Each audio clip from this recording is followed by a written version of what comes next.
Botei aqui, pronto, tá? Então, gente, de novo, boa noite a todos que estão aqui conosco, a todas.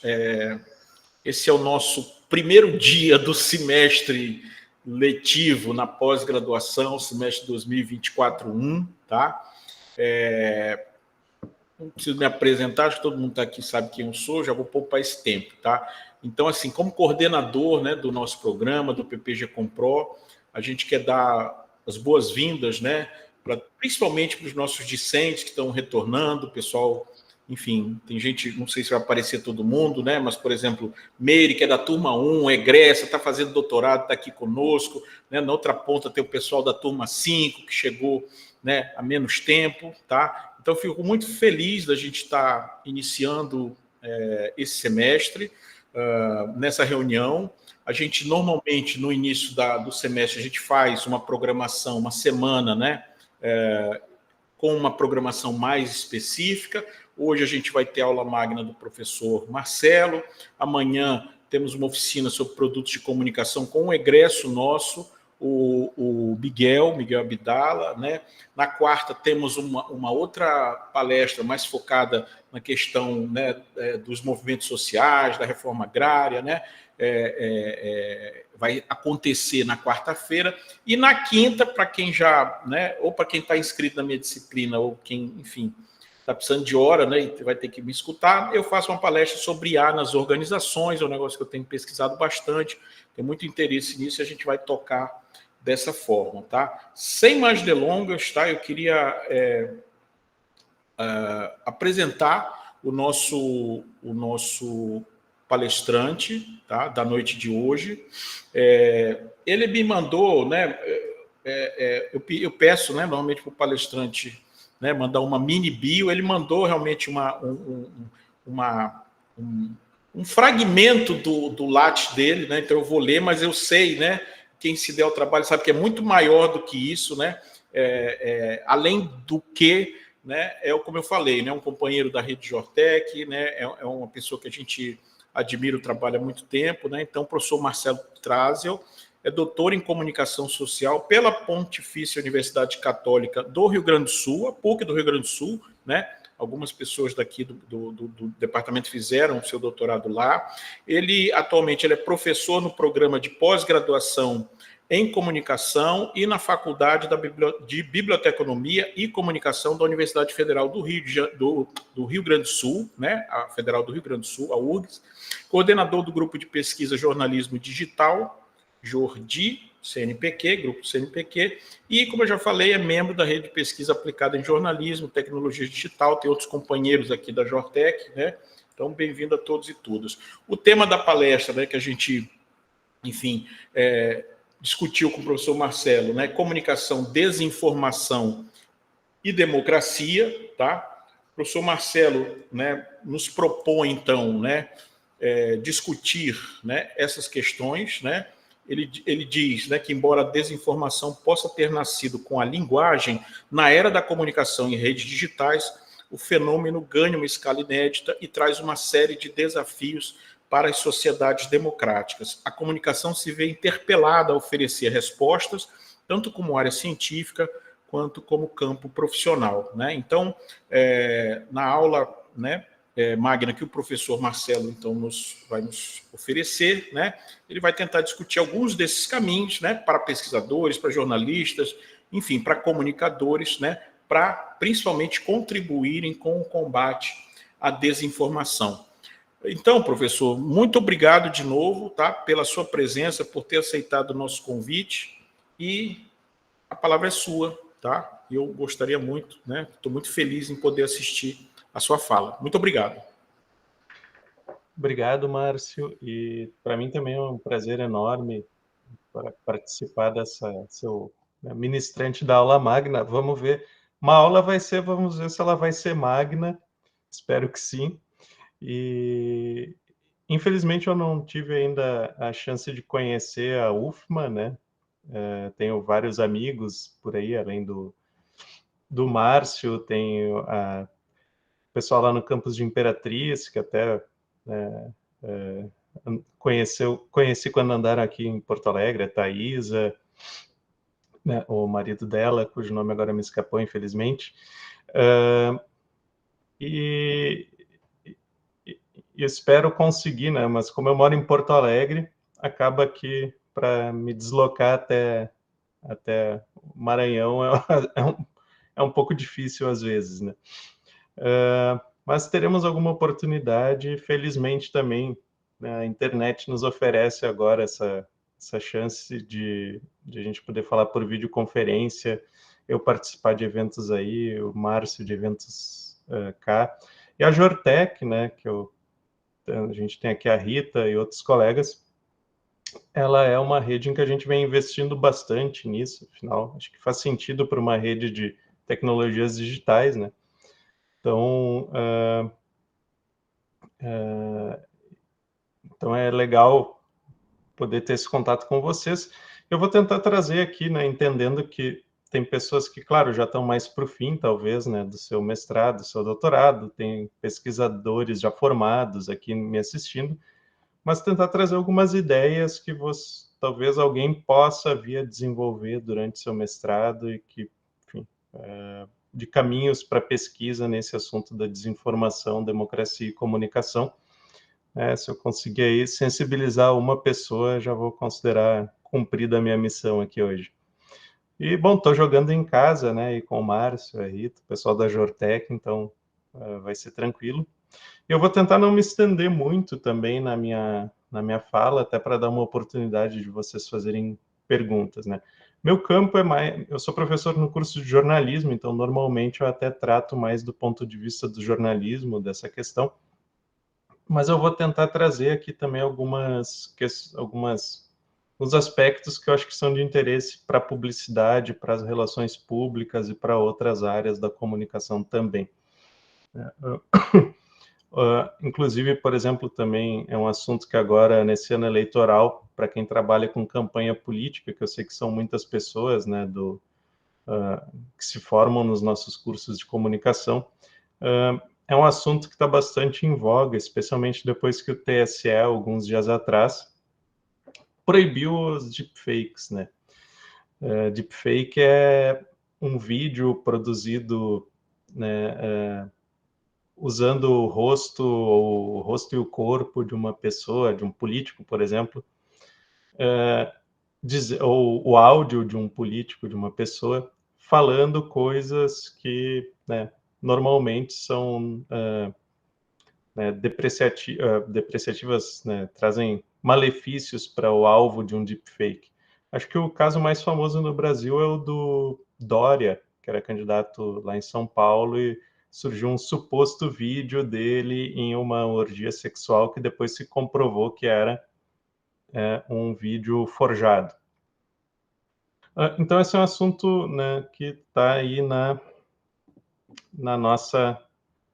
nosso radar cotidianamente. Eu fiz uma apresentação, será que eu consigo colocar aqui, Márcio?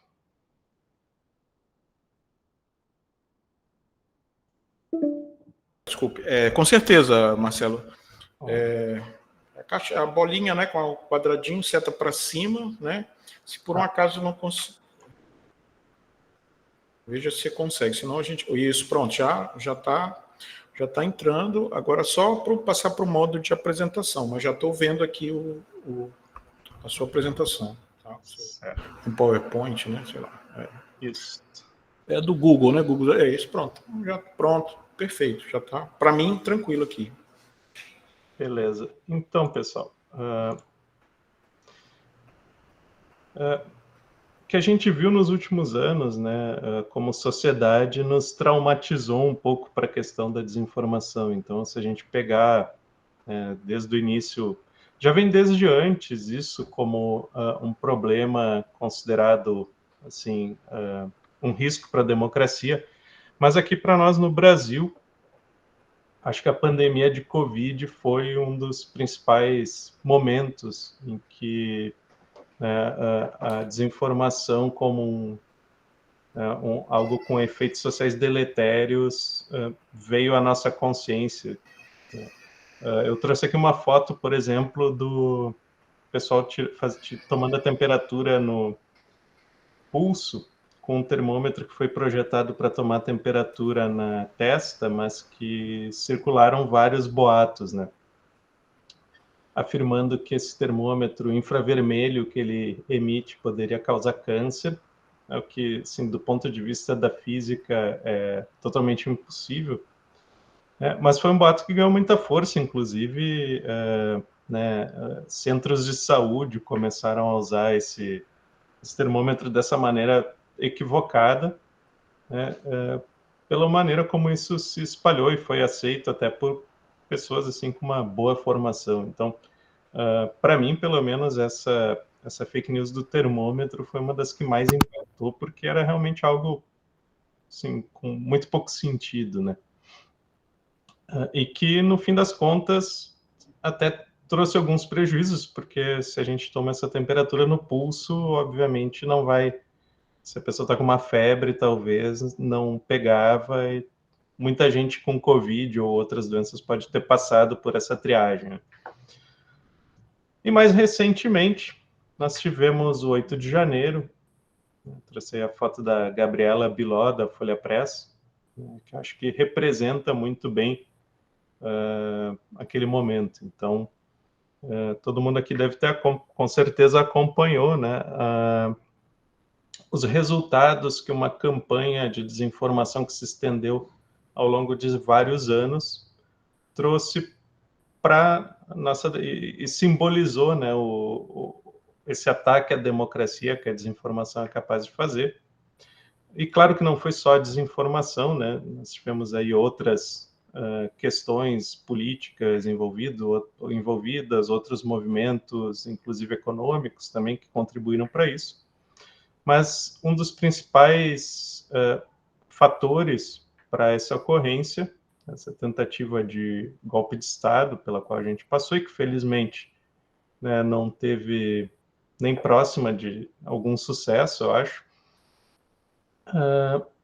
foi a desinformação. Então, desinformação, por exemplo, sobre as urnas eletrônicas, que já vem há uns 10 anos, desde lá de 2014, mais ou menos, né, quando se começou a questionar os resultados das eleições. Desinformação sobre o papel constitucional das Forças Armadas, com aquele famigerado argumento de que são o poder moderador e que deveria interferir, né, a pedido do presidente, caso estivesse havendo algum tipo de conflito civil, e muitas outras, né? Nas campanhas eleitorais dos últimos anos, a gente vem enfrentando isso. Não passa uma semana sem que surja algum tipo de desinformação. Até recentemente também voltou à baila o assunto da Ilha de Marajó, lá com a ex-ministra, hoje senadora Damares Alves, né, que, até onde eu entendo, vocês até estão numa posição melhor do que eu, né, para julgar até que ponto tinha algum grau de verdade naqueles conteúdos que foram espalhados. Então, tudo isso nos mostrou, né, o ponto em que o quanto é possível hoje colocar a sociedade em risco, né, através da disseminação, da difusão de inverdades, né? Às vezes, algo totalmente falso, totalmente forjado, como um deepfake, por exemplo, mas na maioria das vezes, inclusive, fatos com uma leve distorção e que acabam levando as pessoas para alguma noção equivocada. E esse é um momento que eu acredito que a comunicação, enquanto área de pesquisa, ela tem um papel fundamental, né? É uma das poucas oportunidades históricas nas quais nós temos uma chance de trazer uma solução concreta ou algumas soluções concretas para um problema social. O pessoal da medicina, por exemplo, está sempre inventando remédios para doenças, E na comunicação a gente raramente tem essa gratificação, né, de poder fazer uma pesquisa que resolve um problema assim de maneira direta, né, em que a gente consegue enxergar o link direto entre causa e efeito, né? E a resposta da comunicação, tanto da pesquisa quanto dos profissionais da área, né, tem sido realmente propor aí algumas ideias. Então, uma das principais que a gente teve, uma das principais soluções que a gente viu nos últimos tempos foi a checagem de fatos, por exemplo, ou a alfabetização digital. Então, nós temos trabalhado nesse caminho. Eu acho que nós devemos seguir nessa seara, né? Porque a desinformação ainda é um fenômeno que está assim, começando a ser compreendido, né, com profundidade. A gente ainda está muito nas etapas iniciais desse programa de pesquisa. Eu trouxe aqui mais alguns exemplos. Então, agora em janeiro saiu essa notícia de que a gente já começou a ter algumas adulterações de áudios ou, né, produção de deepfakes em que se pega o timbre e a maneira de falar, se treina se treina um LLM com os dados, uns áudios da pessoa e se produz depois qualquer coisa que se queira em termos de afirmações em áudio, ou a mesma coisa serve para o vídeo. Bom, vocês têm aí o professor Márcio, né, que é a pessoa que acho que mais gabaritada para explicar como funcionam os deepfakes e outros usos da inteligência artificial, então nem vou me deter nisso, né?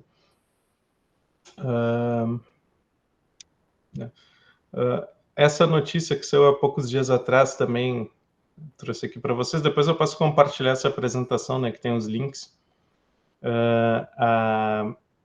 A inteligência artificial, e a gente não vou aqui abrir esse parênteses, né, mas a gente pode, inclusive, ter um debate sobre até que ponto a gente pode falar em inteligência artificial. Isso é outro, né, um debate paralelo que até me interessa, mas não vou trazer aqui. Mas a OpenAI, ela está criando, né, uma inteligência artificial capaz de produzir vídeos, né, e em testes internos, cujos resultados acabaram vazando, se descobriu que esse programa chamado Sora, ele conseguiu enganar pessoas adultas, né, uma boa parte do tempo sobre o quanto um vídeo era verdadeiro, ou totalmente criado do zero. E que também não é do zero, a gente sabe, né? Tem todo... A IA, ela acaba sendo treinada com um monte de material que está disponível na internet. Então, mas nós temos uma situação em que essas ferramentas estão, inclusive, colocando em xeque, né, o quanto vídeo e foto já há mais tempo, desde o Photoshop, a gente já não tem um pouco mais de desconfiança, né, mas vídeo e áudio ainda eram formatos de mídia em que a gente tinha um pouquinho mais de confiança, porque realmente era muito difícil produzir algo como o que é possível fazer hoje com uma dessas ferramentas, né? Demandava muito esforço e muito dinheiro. Também não se trata só de ferramentas mais assim novas, né, como essas da OpenAI, como o ChatGPT, como, né, o Midjourney, mas também de ferramentas antigas que começaram a se degradar. Então, essa é uma reportagem do ano passado, né, da The Verge, em que ela fala sobre como a própria busca do Google nos últimos tempos vem ficando pior, né, no sentido de oferecer resultados que não são propriamente mentirosos, mas são, em grande parte, só cópias de outros, tá? Lixo, basicamente, ou spam. Embora haja também muitas empresas assim de fundo de quintal de SEO que estão conseguindo, e estelionatários e fraudadores que estão cada vez mais conseguindo se aproveitar da maneira como do algoritmo do Google para enganar pessoas. Então, isso nem sempre é classificado como desinformação, né, mas faz parte desse contexto também. Até porque a degradação dos resultados de pesquisa do Google, ela acaba impedindo que o público em geral também, inclusive, verifique quando recebe uma desinformação. Eu não sei vocês, eu concordo com a The Verge e com essa reportagem, porque, de fato, nos últimos meses, quando eu vou fazer uma busca no Google, eu tenho achado assim, muito difícil, né, encontrar um resultado que faça sentido. O Instagram e outras redes sociais também estão repletos, né, de anúncios falsificados, então, estelionatos e fraudes. O meu feed do Instagram hoje em dia é muito pouco gente que eu sigo, né, e a maior parte são anúncios, e a maioria anúncios que são claramente algum tipo de, né, algum tipo de negócio insalubre, assim, ou passagem aérea muito barata, né, ou, sei lá, compre um jogo de panelas por R$100, aí a pessoa compra por Pix e nunca recebe, né, isso aconteceu com a minha mãe, inclusive. Então, né, a gente está num contexto em que realmente está cada vez mais difícil encontrar informação de qualidade. Isso me lembra um pouco a época do início dos anos 2000, ali a primeira década dos anos 2000, ou final dos anos 90, quando o e-mail começou a ficar uma forma de comunicação quase inviável, dada a quantidade de spam. Depois se encontrou, né, tecnologias para reduzir esse problema. O spam matou o Orkut, por exemplo, porque o Orkut não tinha dinheiro para investir em sistemas para debelar esse problema.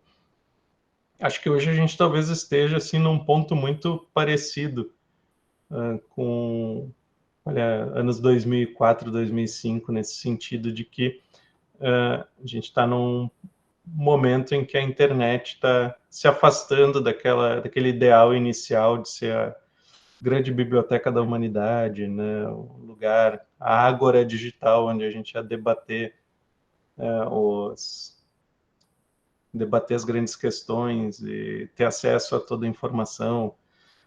Tem muito poucos oásis de informação, a Wikipédia, até mesmo o Reddit, não sei quem é que conhece, mas muita gente, eu também tenho começado a buscar coisas no Google colocando, sei lá, XYZ site Reddit, porque normalmente lá se encontra alguma, embora seja, né, um fórum que qualquer um fala qualquer coisa, ainda está dando para encontrar melhor informação sobre assuntos mais técnicos, assim, do que só fazendo uma busca normal. E a imprensa também não está, né, não está isenta de alguma responsabilidade nisso, né?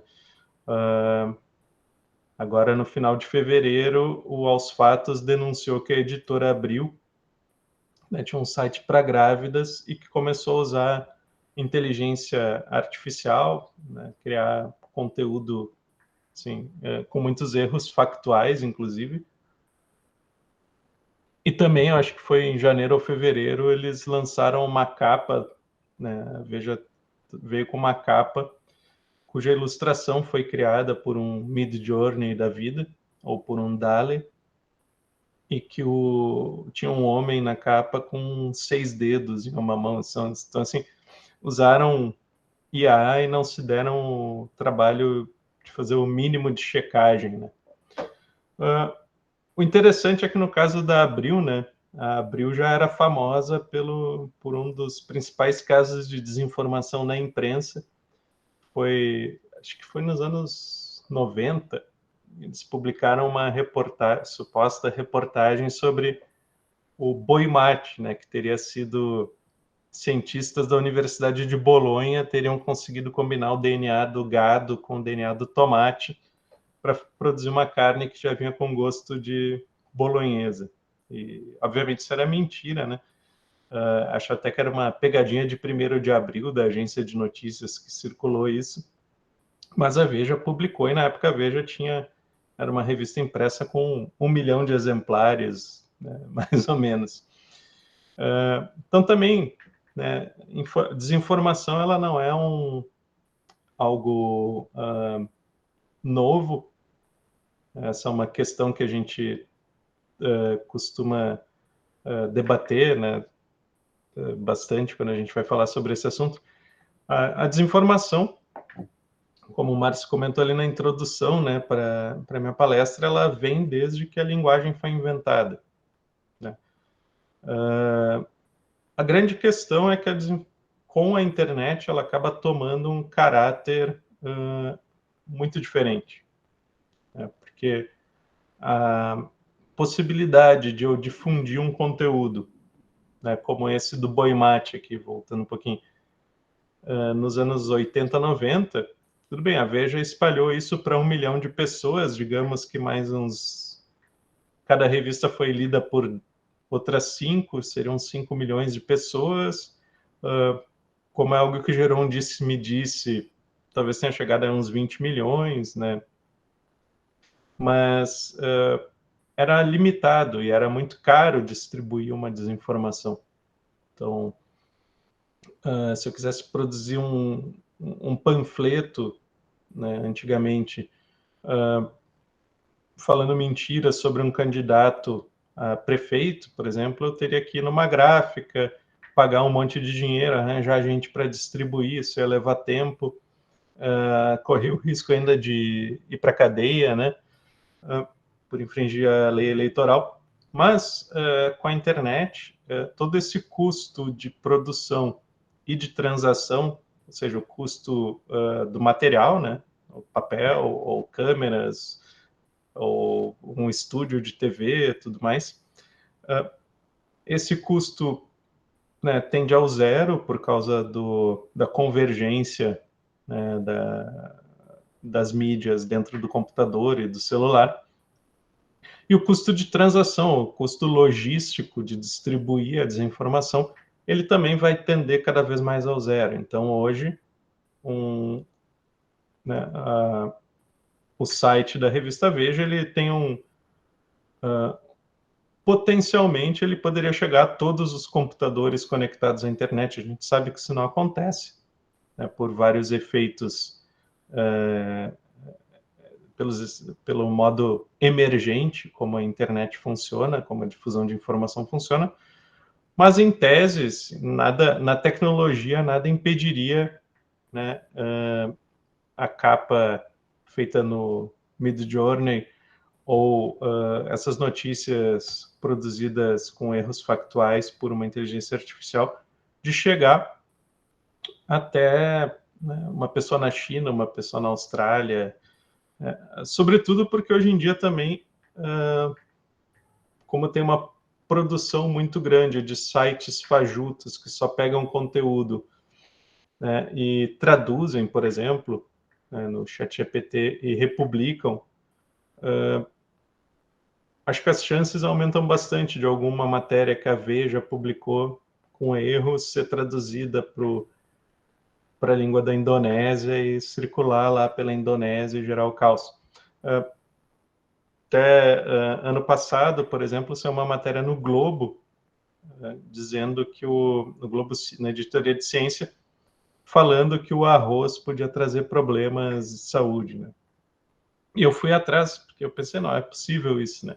Aí citavam lá um suposto estudo, a matéria era do El País do Uruguai, né, que citava um suposto estudo de Harvard ou de outra universidade de prestígio, mas que, entrando no repositório deles, não se encontrava nada. Tudo que eu consegui encontrar foi lá um manual feito por alguns médicos ligados a Harvard e que, né, nem estava disponível online, mas que com certeza foi uma tradução um pouco equivocada do pessoal do El País Uruguai.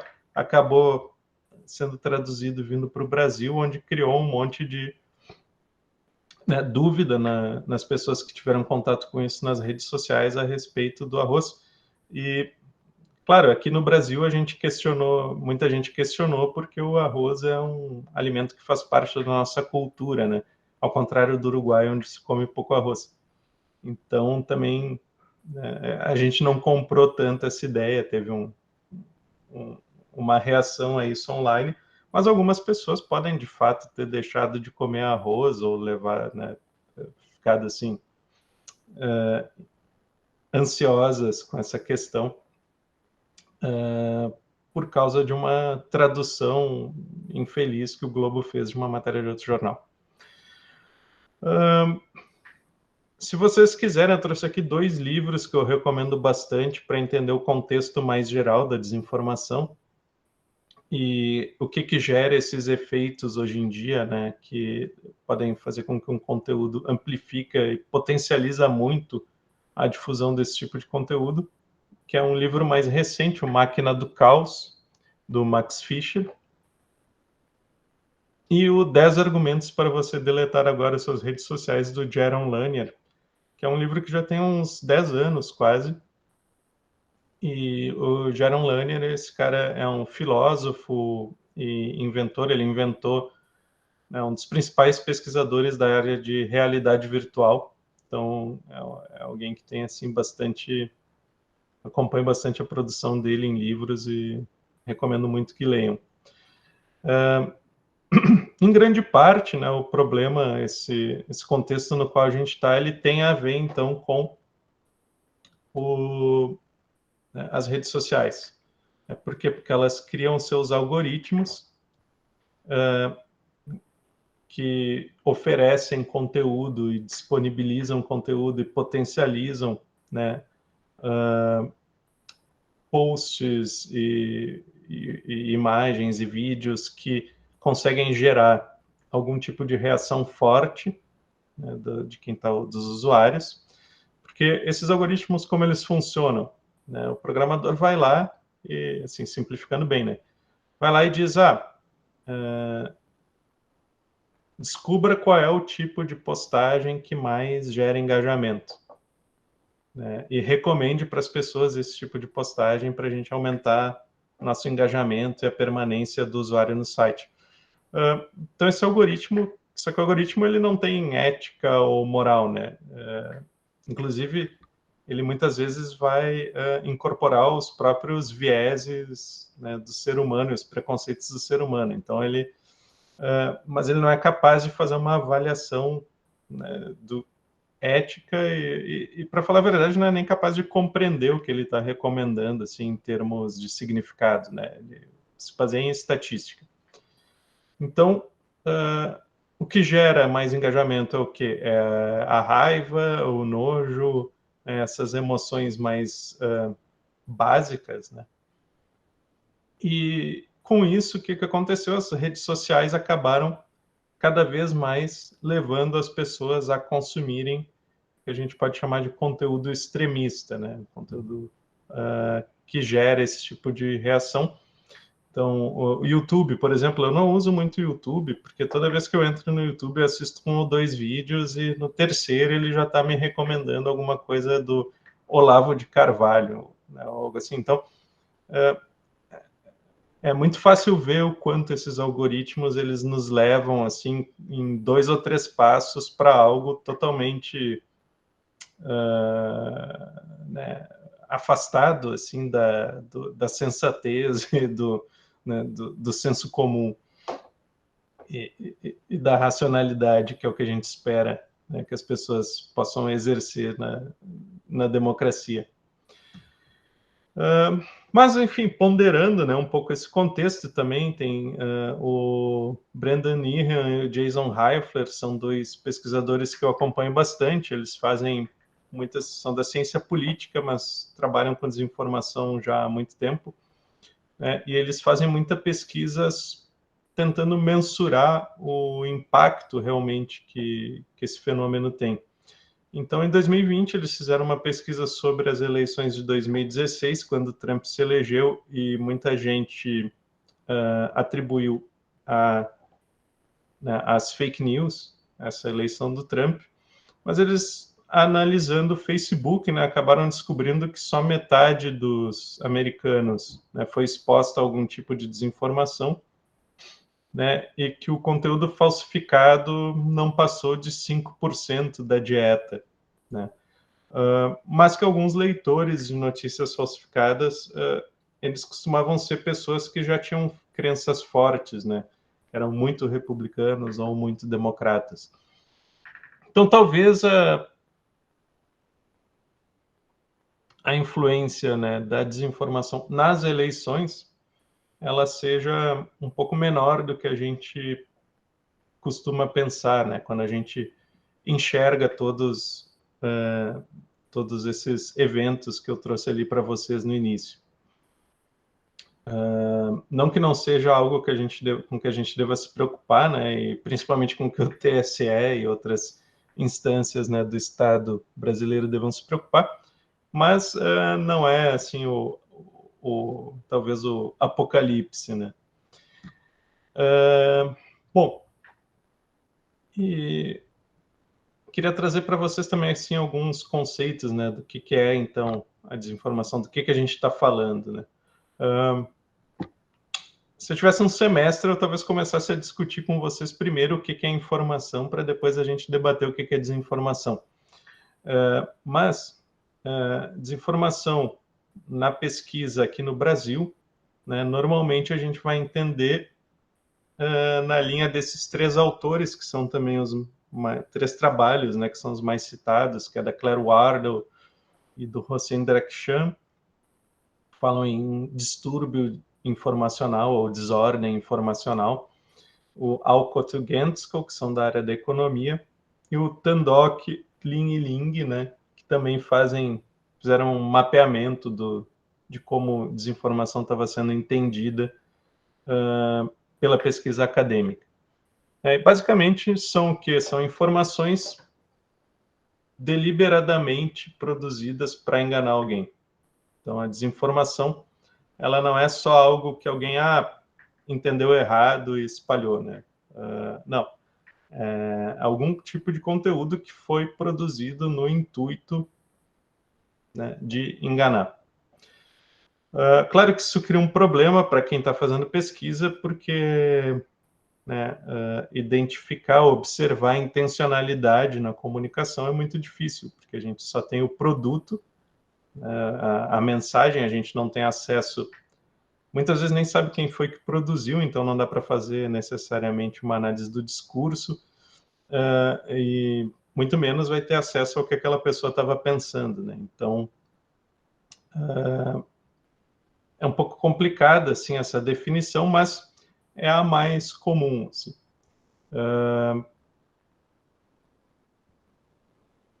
Bom, e a gente tem também o termo misinformation, né, que está ligado à desinformação no inglês, mas que não tem uma tradução para português, né? Seria algo em português a gente talvez pudesse traduzir como caco-informação, né? Uma informação, mas isso se refere principalmente à informação equivocada. Então, quando alguém, aí aquele exemplo, quando alguém entende alguma coisa errado e repassa, né, faz um telefone sem fio, né, mas sem querer, sem a intenção de prejudicar ninguém, né? É o caso dos tios e das tias do Zap, né, que vão lá e repassam uma fake news que não foi eles que produziram e na qual eles acreditam sinceramente, talvez, depois lá no grupo da família, mas eles não estão necessariamente querendo, né, prejudicar ninguém ali ou enganar ninguém ali, não. Eles receberam algo, acreditaram, algo que foi feito lá pelo gabinete do ódio, por exemplo, e repassaram isso, né, de boa fé.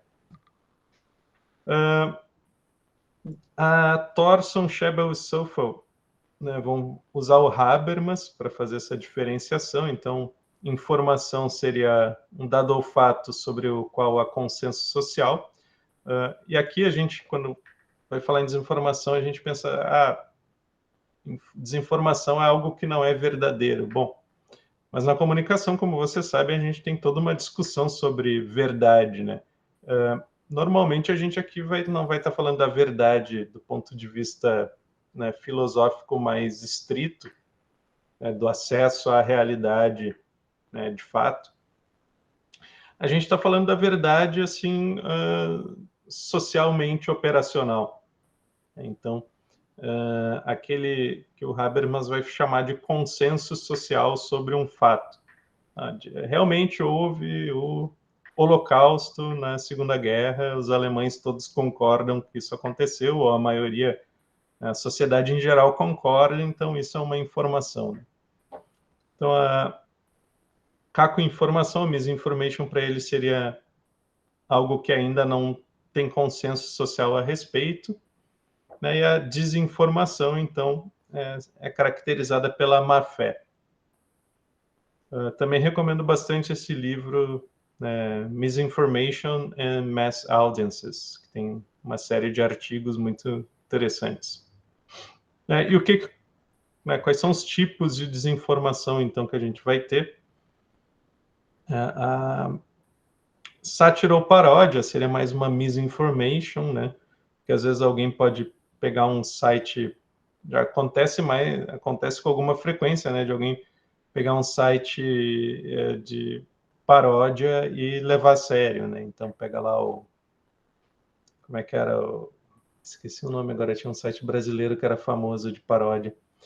A Falha de São Paulo, confunde com a Folha de São Paulo e espalha, né? Que eles estão publicando isso ou aquilo. Então tem as falsificações de notícia, stricto sensu, que daí seriam as fake news, que são um tipo específico de desinformação, porque primeiro tem que ser tem que ser algo que não é um erro jornalístico, né, porque todo jornalista está fadado ao erro cedo ou tarde, né, mas normalmente quando um jornalista erra é de boa fé, né, é algo que apurou mal e acabou passando, mas não tinha a intenção, e normalmente, inclusive, vai fazer uma errata ou pedir desculpas. Então, não é um erro, é uma falsidade, um conteúdo falso criado para se assemelhar com o que a gente entende como um texto noticioso, mas que ou é totalmente inventado ou, né, traz uma ou outra informação sólida, mas que, né, foi distorcida ou está sendo colocada aí a uma luz, né, sob algum prisma, né, favorecendo um ou outro grupo político, normalmente. Então a gente tem vários outros, né?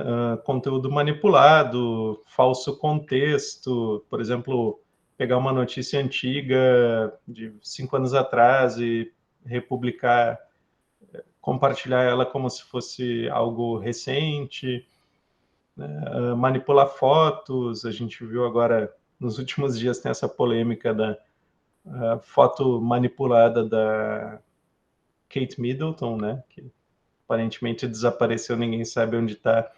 E agora essa foto manipulada que circulou deu origem a um monte de teorias da conspiração de que ela estaria morta e a família real estaria escondendo, esse tipo de coisa. Né? Em alguns casos, né, tanto a Qiulin e o Ling vão colocar publicidade e RP como desinformação, eu já discordo deles, né? Acho que, assim como no jornalismo, claro que pode ter desinformação na publicidade e na RP, mas, né, não é esse o objetivo do trabalho, né, nessas áreas ou na propaganda. Ficou meio desconfigurado aqui. E, né, eu tenho um livro que saiu em 2023, agora no final de 2023, editado pela STF, né, que traz artigos, né, muito bons também sobre desinformação.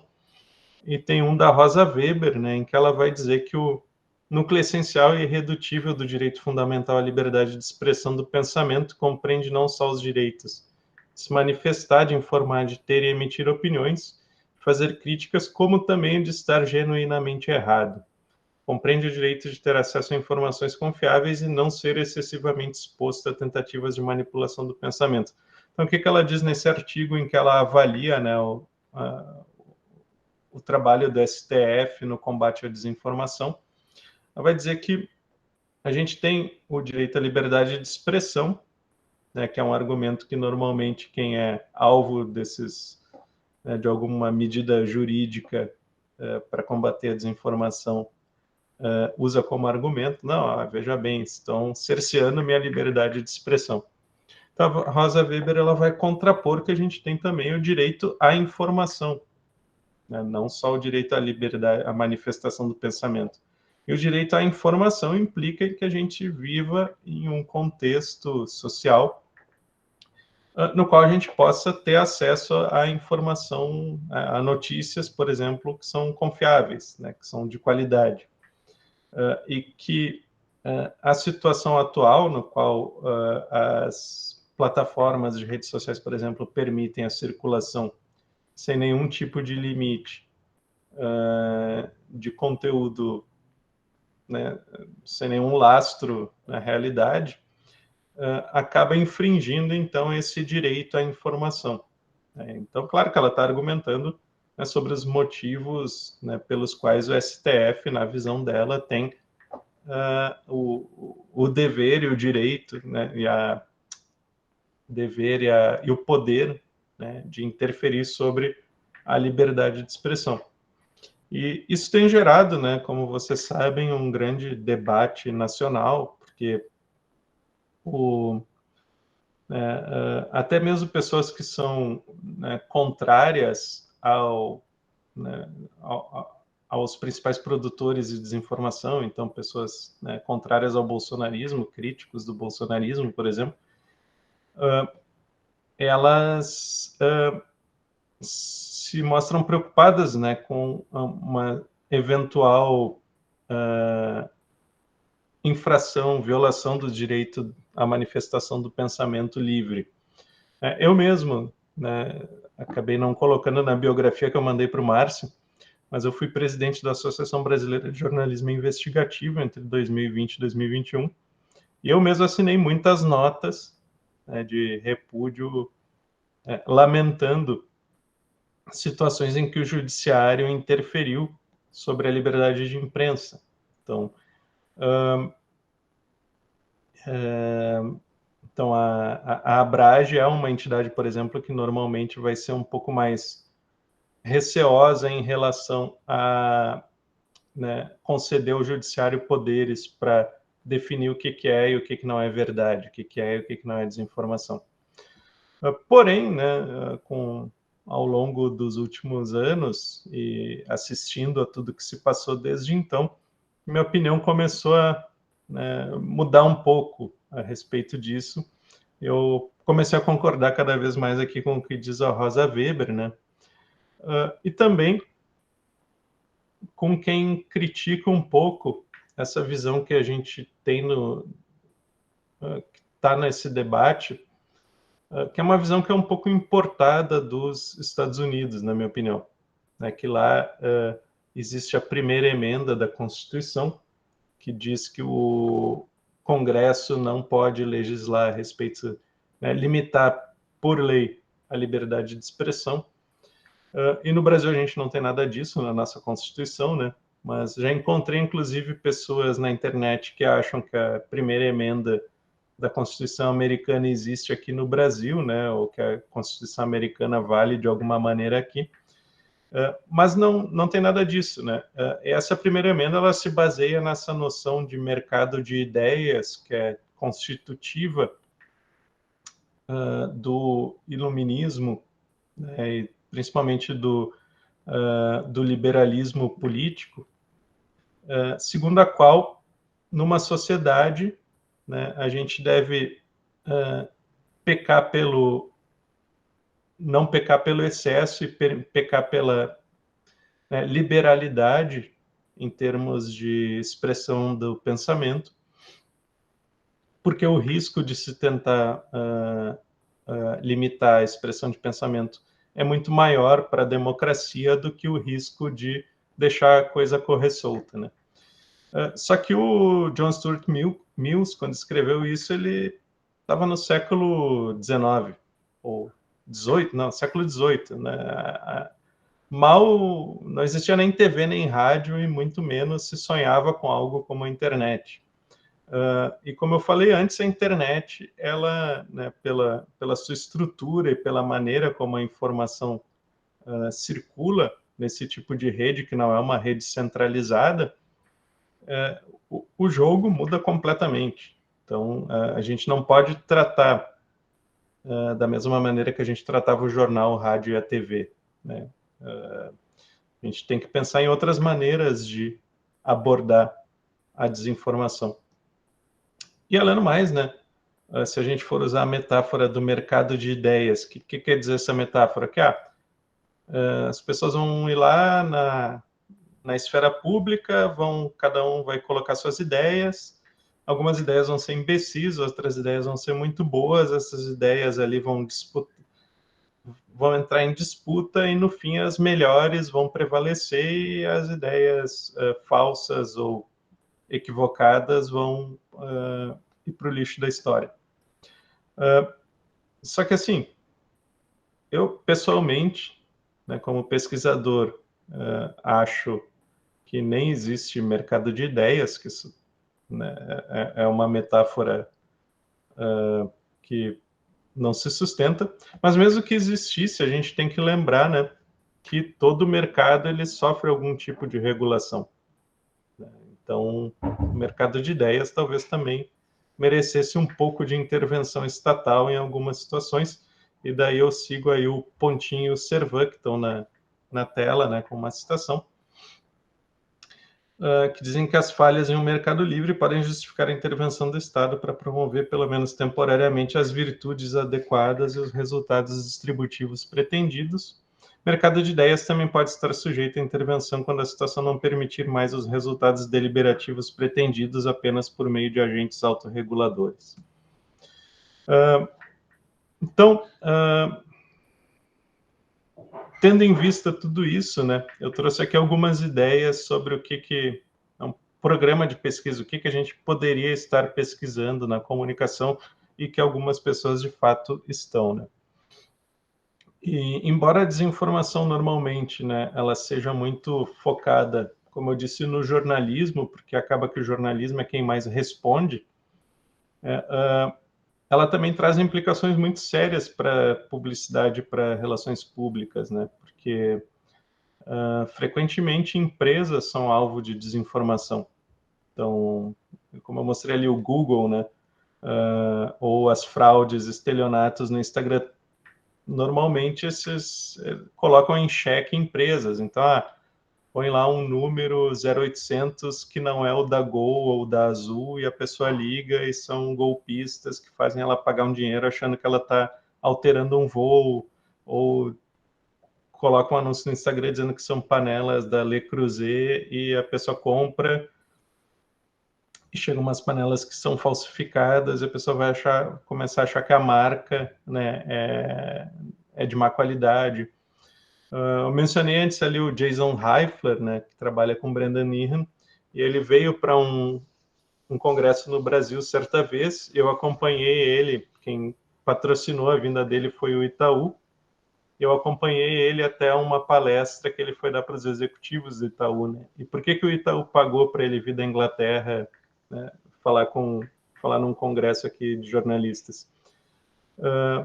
Porque o Itaú estava sofrendo muito com, né, conteúdo desinformativo na internet e com golpistas. Então, eles justamente queriam ouvir esse pesquisador para ter ideias do que eles poderiam fazer para reduzir esses problemas que eles estavam enfrentando. Então, esse é um programa de pesquisa, né, que ele, claro, tem, né, vai ajudar, digamos, a manter a nossa democracia saudável, mas também vai ajudar a manter, né, nossa economia saudável, num certo sentido, e evitar que as empresas tenham prejuízos e gastos com esse tipo de situação, ou que o pessoal das assessorias tenha que ficar fazendo gestão de crise o tempo inteiro, porque as pessoas ficam inventando coisas, né, falsidades a respeito das empresas ou dos candidatos ou das pessoas que elas representam. Então, A primeira coisa que a gente pode se perguntar é se é possível reduzir a desinformação sem interferir no modelo de negócios das plataformas digitais. Eu, pessoalmente, cada vez mais acho que não. Acho que a gente precisa, né? Até estou com um artigo que, se tudo der certo, vai ser publicado em breve, né? Está ainda em avaliação, sobre o projeto de lei das fake news, né? Debatendo justamente o que ele traz de promissor e quais são os seus limites. E um dos principais limites é que, no fim das contas, a gente precisaria quebrar o monopólio, né, das empresas como o Google e a Meta sobre a distribuição de publicidade, para que a gente conseguisse ter um ambiente comunicacional mais saudável. Então, quem produz a desinformação e como ele pode ser responsabilizado... Opa, ficou meio ruim essa frase aqui. Né, identificar quem são as pessoas, quem são os principais produtores, né, quais são, né, como a gente pode chegar a eles e eventualmente responsabilizar, e como não responsabilizar os civis inocentes que acabam embarcando, né, no que eles produzem. Porque essa é um dos problemas assim que mais tem me mobilizado e me feito refletir, embora eu ainda não tenha publicado nada, nem feito nenhuma pesquisa consistente a respeito, mas é algo que realmente me angustia, né? Porque as pessoas acreditam em desinformação e teorias da conspiração que não resistem a 2 minutos de reflexão, como o caso do termômetro na testa causa câncer, por exemplo, né? O infravermelho, se a gente for ler um livro de física do colégio, vai ver que o infravermelho não tem capacidade de penetrar a pele, quanto mais o osso e outras partes, e chegar até o cérebro, enfim, né? Terra plana. Né? Acho que essa é uma grande questão para a comunicação, de fato, né? De onde vem, por que, né, as mensagens corretas não funcionam? Quais são as motivações para compartilhar desinformação, mesmo quando a pessoa tem dúvidas ou sabe se tratar de uma falsidade, né? A gente já vi muita gente compartilhar, porque eu mesmo questionei essas pessoas, pô, como é que você está compartilhando isso aí? Não sabe que é falso? Ah, não, eu sei que é falso, mas é contra o Bolsonaro, é contra o Lula, então eu resolvi compartilhar mesmo assim, né? Isso é uma questão, né, de comportamento do cidadão na internet, que eu acho que mereceria um olhar da comunicação. Tem várias coisas aqui que eu acho que a gente poderia beber na psicologia, né? Que talvez a psicologia mais contemporânea pudesse nos dar alguma ajuda nas nossas pesquisas em comunicação, ou a linguística. Quais intervenções funcionam, quais não funcionam, e quais são as combinações mais eficazes, né? Então, quais soluções a gente pode oferecer? Por exemplo, checagem de fatos, que é uma das mais comuns, né? Ela é fundamental, ela é relativamente fácil de se produzir, mas até que ponto ela é eficaz no sentido de corrigir crenças equivocadas? Esse é um artigo recente da Marília Gerck, que fez doutorado no PPG com da URGS, com o Brendan Nehan e outros autores, em que avaliaram a checagem e chegaram à conclusão de que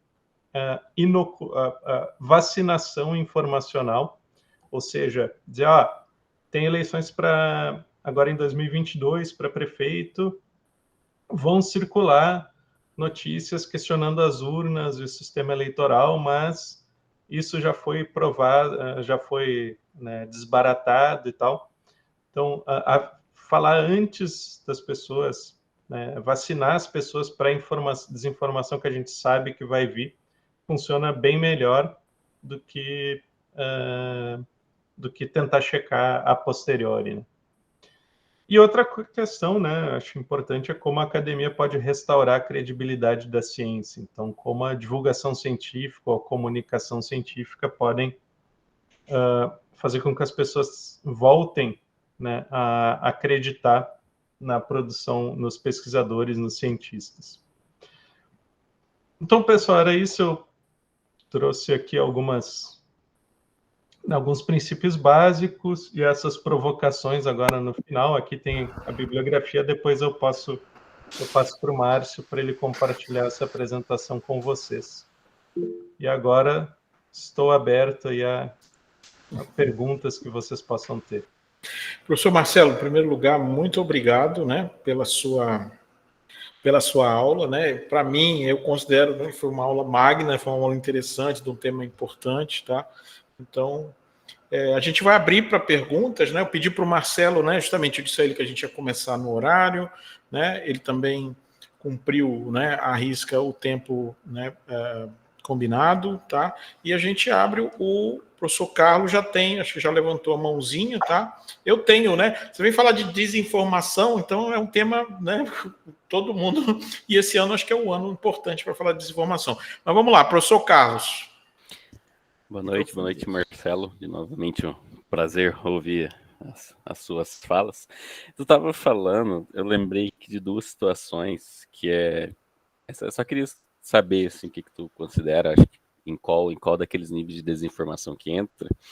Foi muito antes de ter a questão da inteligência artificial, né? A primeira foi o caso quando o YouTube veio para o Brasil. E se eu não me engano, foi o Maurício Ricardo, fez uma paródia como se ele estivesse cantando Aí Se Eu Te Pego. E o jornal da SBT fez uma reportagem lá dizendo: o YouTube, o Bon Jovi vem pro Brasil e canta Aí Se Eu Te Pego, tá? E vinculou aquilo lá como se, obviamente, né, virou depois ali como se fosse como um erro, né, jornalístico. Eu não vi se teve depois retratação, confesso que eu não lembro na época, eu sei que isso foi em 2012. E depois, anos mais tarde, a Record fez lá a matéria clássica lá do motorista do Trump, o teste para o motorista do Trump, que eles pegaram um take do jogo Forza Horizon e publicaram lá no Brasil Urgente, se não me engano, era um desse jornal das 6 horas. O mesmo esquema, né, de como se fosse um trecho de um jogo, como se fosse uma reportagem real. E depois, na guerra da Ucrânia também, teve um outro take que foi de parte de um jogo que eles colocaram dentro do jornalismo.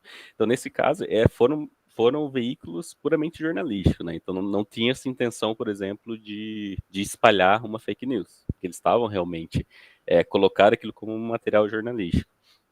E daí eu queria só ver como que seria, se encaixaria, você acredita que encaixaria naquela ideia da falta de apuração, por que pode ter sido, aconteceu isso? Pensando que eram grandes veículos, né? Não eram veículos pequenos, eram o SBT e a Record, foram os dois principais, na verdade.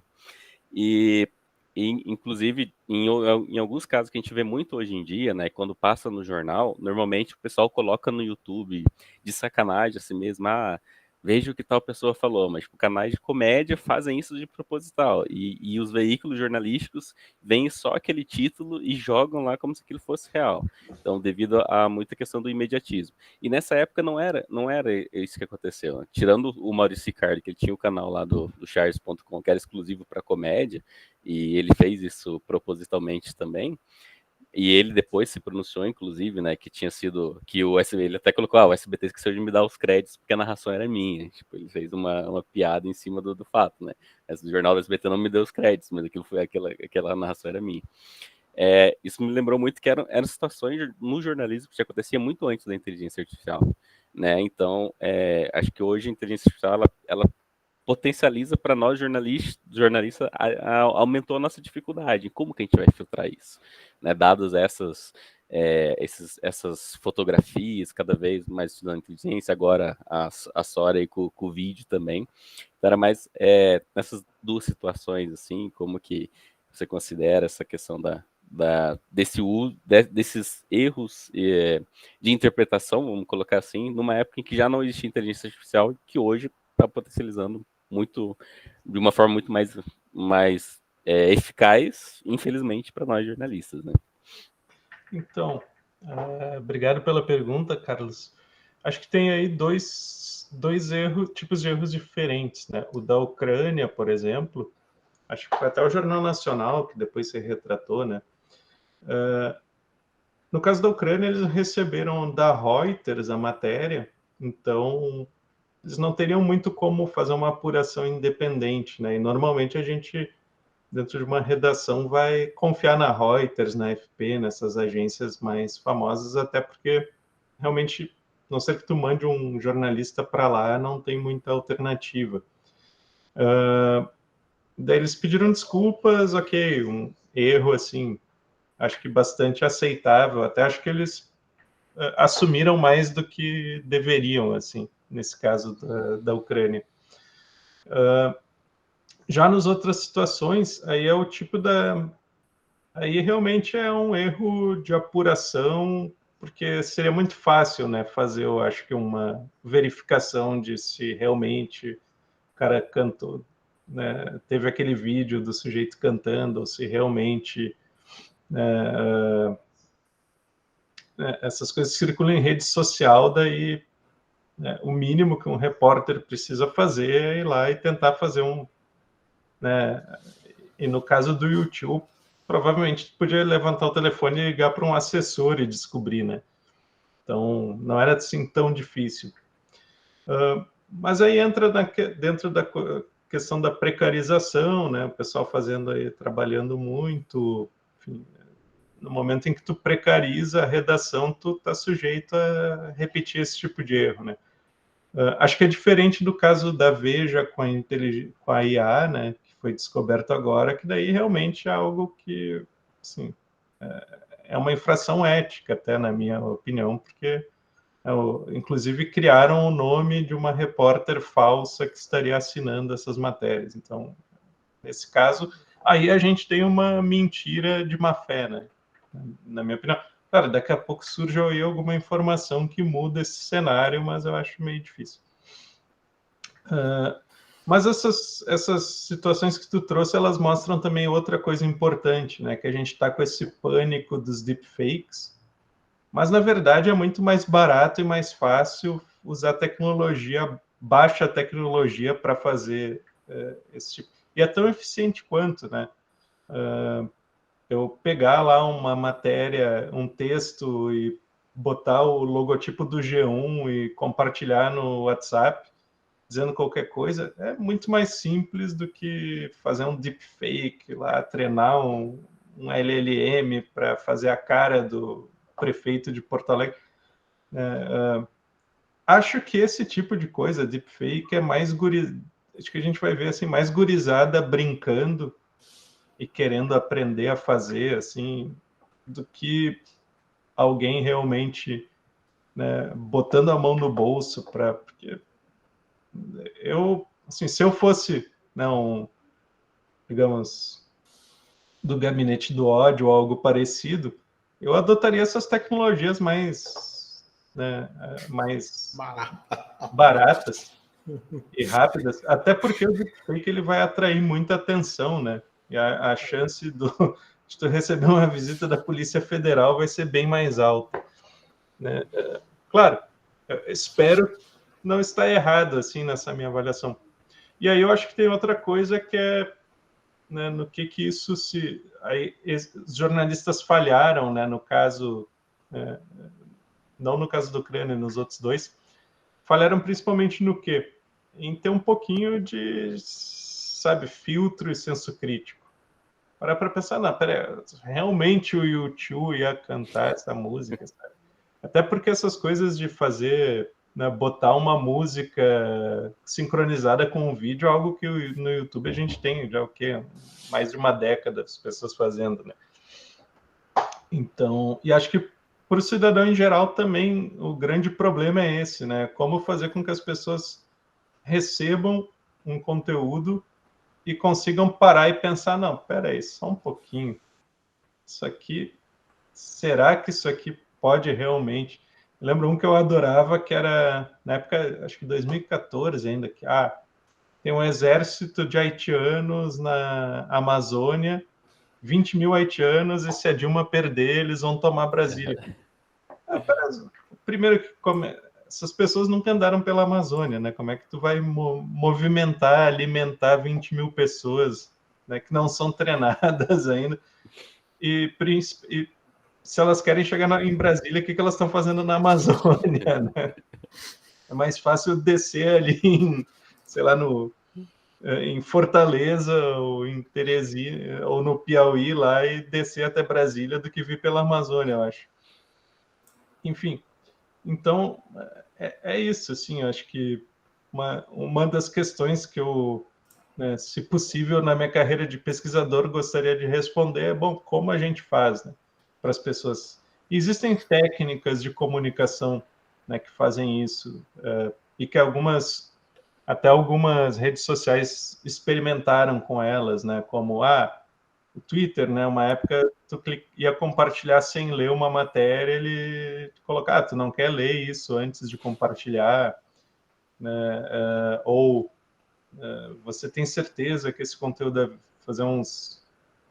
Porque às vezes tudo que a pessoa precisa é de um leve empurrãozinho, né? Obrigado pela pergunta. Quero ver que eu estou fora de foco, eu estou me sentindo o Woody Allen. Gente, perguntas para o professor Marcelo? Não sejam tímidos. Aline, eu estava olhando para você, né? Ele está falando de jornalismo e tal, eu estava só olhando, esperando vocês. Não, a Aline vai falar, vai perguntar. E é muito bom, Aline. Bem-vinda, bem-vinda. Pode perguntar. Eu ia falar mesmo, mas é porque, na verdade, não é nem muito mais uma pergunta, é um comentário. Desde o começo eu já estou com isso na minha cabeça, porque realmente jornalismo é algo que eu sou da área também, então essa parte ética também sempre me preocupou, mas eu estava comentando aqui com o pessoal da turma, né, que a gente até estava dando risada aqui de um comentário que eu fiz, que o ser humano, assim, eu não sei se isso é brasileiro que é assim, eu não sei como é que funciona a mente da pessoa, mas eu vejo uma predisposição, acho que muito pelas crenças que as pessoas carregam também, enfim, uma predisposição a acreditar em tudo que, né, teoria da conspiração, e tudo. A gente está lutando também contra isso, né? A gente luta muito contra esse senso comum da maioria das pessoas, né? Aí eu comentei uma coisa, que as pessoas acreditam em qualquer coisa, mesmo antes da internet popularizar. Um exemplo é aqueles fakes antigos, e que a Xuxa fez pacto, se tu colocar o disco ao contrário, ele vai fazer um ritual. Aí fez alguns horríveis, porque eu fui longe pra caramba. Mas eu sou fascinada por essas coisas que se contavam nessa época, porque isso pegava. Mas indo para o jornalismo, a gente, por isso que eu falo, a desinformação ela não está atrelada somente a Márcia falou, o fofão, eu falei do fofão, tudo isso. Nem todas eu acreditava, tá? Algumas eu acreditava. Mas, enfim, indo para o jornalismo, depois de um tempo, né, claro, já depois no curso, e também depois dos podcasts da vida também fazem muito sucesso. O caso Evandro foi um que me alertou muito para essa questão do pânico satânico, que rondou muitos anos 80 e 90, mas depois eu fui atrás do pânico satânico, vi também que isso começou muito antes, ainda na época do bebê de Rosemary. Os Estados Unidos, ele vivia muito isso do pânico satânico, é uma seita, é não sei o quê. E até hoje isso ronda algumas mentes, o pessoal de Altamira, por exemplo, até hoje acredita que é uma seita satânica que fez o que aconteceu ali e tal. A gente luta muito contra essa predisposição que as pessoas têm de acreditar em qualquer coisa. Aí eu até compartilhei um link do Instagram do Carlos Ruas, que ele tem uma página chamada Um Sábado Qualquer, que ela é bem antiga na internet também, fala sobre algumas tiradinhas sobre ciência, e ele fala, né, que o negacionismo, por exemplo, ele é uma lama jogada no ventilador, e aí vai espalhando, e aí o cientista tenta desmentir, pelo menos uma partícula da lama, mas para desmentir aquilo ali leva uma hora, porque, claro, uma coisa para ser desmentida com seriedade não é assim, né? Rápido como é a desinformação. Então, a gente parece assim que a gente está sempre um pouco atrás, né? Sempre é essa sensação que eu sinto, que a gente está sempre um pouco atrás. Eu quero saber se tu concorda com isso, com essa minha visão. Porque, assim, eu realmente tenho, às vezes, uns momentos apocalípticos. Para mim, eu acho que, né, acabou. A gente... acabou, morreu Maria Preá, a gente está lascado, porque parece assim que só piora. Claro, essa desinformação ela sempre aconteceu. O jornalismo em si, ele brasileiro, pelo menos que eu vejo, é um pouco responsável também por isso, porque caía muito nessas esparrelas do pânico satânico e outras coisas para vender. Como o professor Márcio falou, né, notícia ruim é notícia boa, né, porque aqui vende. Então, as pessoas não investigam, não vão atrás, e aquilo ali, isso me deixa muito desgostosa, né? Às vezes até me irrita. E eu queria saber de ti, né? O que você pensa também em relação a isso? Tem alguma esperança ou não? Obrigada, mas muito bom assunto. Obrigada. Obrigado. Olha, Aline, não sei se eu posso te dar muita esperança. Mas não, Cid, me ajuda. Acho que tem um lado, sim, que eu tenho um pouco de esperança, que é o seguinte, é que eu acho que, primeiro, não é culpa das pessoas, assim, do indivíduo. A gente, normalmente, quando a gente individualiza, né, algum problema, a gente acaba cometendo, né, demonizando muito algum grupo ou as pessoas em geral. Isso é como a indústria dos ultraprocessados, né? Todo mundo sabe que se eu comer, me encher de Doritos e Coca-Cola, eu vou, né, ter problemas de saúde e tudo mais. Mas a gente tem que lutar contra toda uma indústria que tu chega lá no supermercado, né, e tem as prateleiras lotadas de ultraprocessados, ou tem publicidade disso, né? Eu acho que a mesma coisa funciona para a comunicação. A gente está lutando contra uma indústria, que é a indústria das plataformas de redes sociais que usam algoritmos, né, e ferramentas de busca e tal. E é uma luta assim que o indivíduo não tem como vencer sozinho. Então a gente, como sociedade, precisa criar algum tipo de regulação. Agora está se discutindo, né, imposto mais alto sobre os ultraprocessados para desincentivar o consumo. Acho que para plataformas digitais a gente tem que ir pelo mesmo caminho, porque assim é realmente um indivíduo sozinho não tem muitas condições. E isso me leva a um outro aspecto da questão, né, que é o seguinte: todos nós, cedo ou tarde, vamos embarcar em alguma teoria da conspiração ou alguma ideia errada, por mais que nós sejamos céticos, porque eu posso, tudo bem, ter um doutorado em comunicação, então não vou cair em algumas, né, besteiras que se vê por aí a respeito de comunicação, mas tem um monte de outras áreas que eu tenho zero conhecimento e, sabe, se chegar para mim um conteúdo a respeito delas, as chances de eu embarcar são grandes. E aí as teorias da conspiração têm outro problema, é que elas são muito divertidas, né? Então, no caso específico das teorias da comunicação, agora essa do disco da Xuxa, ao contrário, é da minha época também. As teorias da conspiração ela tem um outro problema, que elas viram um pouco um jogo, né, algo lúdico. Até a minha colega Sueli Fragoso, ela tem pesquisado sobre teorias da conspiração, né? Também publicou um artigo recentemente, acho que foi na Parágrafo, analisando isso, né? Que daí é outro mundo, assim, e até porque teoria da conspiração é muito mais difícil de tu desbancar do que uma fake news normal, assim, tipo, vacina tem chip, né? Por exemplo, até hoje, vou te dizer que já ouvi de jornalistas, né, ou seja, pessoas que em tese são capacitadas para identificar algo assim, que acreditam que o 11 de setembro foi um trabalho da CIA, não sei o quê, que não foi o Bin Laden, sabe? Um jornalista. Eu já vi aí pessoas com pós-doutorado em comunicação divulgando foto de uma coisa em Cuba como se fosse no Brasil. Então, assim, tem, né, também esse lado em que todos nós somos suscetíveis em algum grau, não importa o quanto a gente tenha, assim, habilidade e até capacitação. Então, é um problema que vai nos acompanhar para sempre, e nesse sentido, eu não dou muita esperança. Acho que a nossa esperança passa realmente por fazer uma regulação que pelo menos limite e punir os produtores e os agentes mais bem estruturados, né? Então, o pessoal que realmente vai lá, monta todo um esquema para espalhar fake news nas eleições. Bom, ou o pessoal que vai lá e monta todo um esquema para vender algum tipo de vitamina que não serve para nada, né? Ganhar dinheiro com esse tipo de coisa. Isso eu acho que realmente é algo que é mais preocupante, assim, que a gente deve olhar, porque essas pessoas, elas produzem muita desinformação.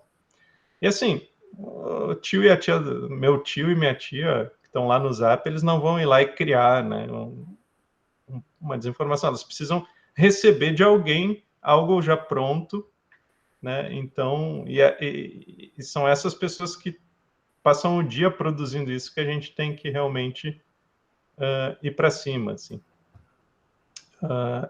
Essa é mais ou menos assim onde eu estou em termos de esperança sobre esse problema. Bom, Concordo. quem mais? Eu quero perguntar, mas eu falo por último, né? Até por uma questão de educação, né?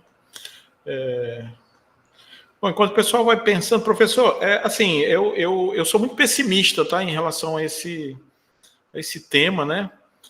Antes de virar moda, virar trend, né? As pessoas me chamavam muito, pela minha proximidade com tecnologia, para falar de desinformação, né? Então, enfim, eu cheguei a escrever algumas coisas, né?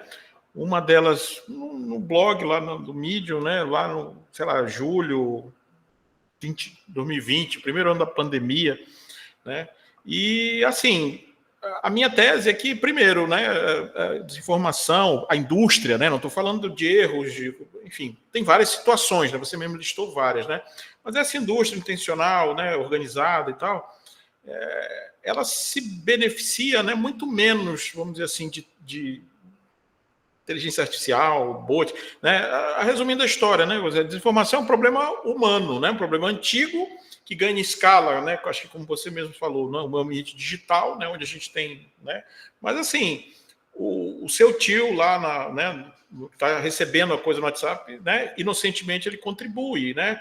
Eu tenho certeza que a Aline espalha, né, muita coisa que chega para aí chega, novidade, tá, pá! É assim que as pessoas, né? Eu tenho, assim, né, uma passagem, né, tenho um interesse por uma área da sociologia chamada difusão de inovações, né? É uma área que está meio esquecida, mas é uma área científica, né, onde se estudou muito essa coisa de como é que as coisas se propagam, né? Como é que isso serve para meme, serve para desinformação e tal, né? E normalmente, né, essa área, né, ela determina 3 situações para as coisas se espalharem, né? E vamos dizer assim, a mais irracional dela é o que se chama de contágio, né? E é isso exatamente que a gente vê, né, nas mídias sociais e tal, né? Quer dizer, existem outras formas de você, né? De repente, eu venho aqui assistir o Marcelo porque o Márcio disse que o Marcelo é um cara legal, bom para escutar. Então, esse é um outro tipo de influência, né? A pessoa vem e tal, ou então, né? É bom para mim, eu vou aprender alguma coisa e tal. Mas o contágio é aquela coisa, né? Eu paro na rua e olho para cima. Se eu parar, pode não ter nada, mas se eu parar, alguém vai parar comigo, né? Se eu sair correndo, talvez alguém corra também, né? Porque isso enfim, é uma forma bastante documentada, né, de difusão de informações, sendo ela boa ou ruim. Eu sou muito pessimista em relação a isso. Nesse texto eu falo eu acho que é uma hidra, né? Assim, eu uso esse termo porque, na realidade, são várias frentes. Acho que aqui na academia a gente está, né, a gente tem que lutar nessa frente, de repente, né, debatendo o que a gente está fazendo aqui agora, acho que no legislativo, no judiciário, mas eu acho que existe uma questão de velocidade, né, uma diferença de escala aí muito grande, né? E a facilidade, né, de você, né? Eu sempre digo assim, para você criar uma avalanche, você não precisa deslocar toneladas, né, de neve, você precisa só rolar a bolinha no lugar certo. Né, e o resto acontece. Então, assim, as pessoas pensam, por exemplo, se gastou muito dinheiro com turbinamento pago das coisas. Não necessariamente eu preciso turbinar uma coisa, pagar para essa coisa se espalhar. Né? Se eu fizer aqui um comentário, eu vi o Marcelo, sei lá, andando um ponto turístico aí de Porto Alegre, Marcelo. O Parque da Redenção. Pronto, eu vi o Marcelo andando nu, gritando no Parque da Redenção, então não sei o quê. Ninguém vai estar interessado, né, em perguntar, ligar para o Marcelo, você está com algum problema e tal, não sei o quê. A história em si, né, vai fazer naturalmente, né, vai criar um interesse e as pessoas, muitas delas, né, vão espalhar, ou como moeda social para ter uma novidade para contar, ou porque, né, claro que nem todo mundo vai fazer isso, mas é um comportamento meio que natural. Então é muito complicado, né? É muito complicado fazer isso. E o pior, quando eu faço isso numa rede social, o que vai acontecer? Né? Aí vamos falar um pouquinho do algoritmo, né? Algumas pessoas vão entrar no meu post engajando, né, positivamente. Marcelo, não sei o que, coitado, né? Tá não sei o que, tá doido, não sei o que, estudou demais, tá maluco. Outras pessoas vão entrar engajando negativamente, me xingando, defendendo o Marcelo e tal. Mas para o algoritmo, né, o que ele vai entender é que a frequência do engajamento naquele post é maior do que a média, enfim, naquela situação, dos meus posts. Naturalmente, o algoritmo vai fazer o que ele está programado para fazer, né? E, de novo, né, o algoritmo não tem partido político, não tem time de futebol, ele tem um propósito. E o propósito, quem coloca nele, né, é quem desenvolveu, né? Quando esse algoritmo trabalha numa plataforma de mídias sociais, ele vai executar o propósito que interessa à plataforma, ou seja, manter a rede ativa, criar, aumentar o engajamento, aumentar o tamanho da rede, e quem está trabalhando com isso sabe que esse tipo de coisa engaja, né, as pessoas. Aí o porquê, o como, acho que, né, existem milhares de razões. Mas esse é um mecanismo que já foi hackeado, vamos dizer assim, pela indústria da desinformação, né? Então, muitos posts aí que as pessoas pensam, mas como é que o cara faz um post desse, né, uma idiotice dessa? Ele não é, de repente, um idiota, pelo contrário, ele sabe exatamente que o algoritmo vai reagir de uma certa forma, né? Isso vem lá de Cambridge Analytics, né? De método Casaleggio, né? Você citou alguns livros, Engenheiro do Caos, também quem quiser ver isso, tá lá, né? Então, assim, esse algoritmo ele foi hackeado, ele se comporta de um jeito e as plataformas não têm o menor interesse em mudar, né? Porque isso garante a elas, né? Vamos dizer assim, um executor do propósito que interessa a elas, que é manter engajamento, enfim, essas coisas. Então, é uma situação muito complicada. Acho que as próprias plataformas, além de operarem, né, de uma forma que incentiva, né, a desinformação, ela também contribui diretamente com uma outra coisa, que foi deteriorar o ambiente de trabalho, né, o modelo de negócio do jornalismo tradicional, que gerou, né, empobrecimento, fechamento de redações, precarização do trabalho, que também diretamente, né, facilita, né, a desinformação, porque você tira mais gente que podia estar verificando, colocando coisa, né, enfim, pelo menos checada, né, no negócio. E, por fim, eu acho que eles poderiam fazer uma contribuição melhor, porque, assim, nesses ambientes, você tem um problema de volume muito grande, você não consegue humanamente, você pode fazer por amostragem, mas você não tem, né, como fazer esse tipo de controle manualmente, né? E, por exemplo, numa plataforma como o X, né, a primeira coisa que o Elon Musk fez foi, né, demitir todo mundo que trabalhava com curadoria e tal, humana, né? Agora, a curadoria eletrônica, né, da inteligência artificial poderia sim ajudar. Você tem um curador eletrônico todos vocês, né, na caixa de e-mails, né, que é a caixa de spam, né? É um algoritmo de machine learning, de detecção, né?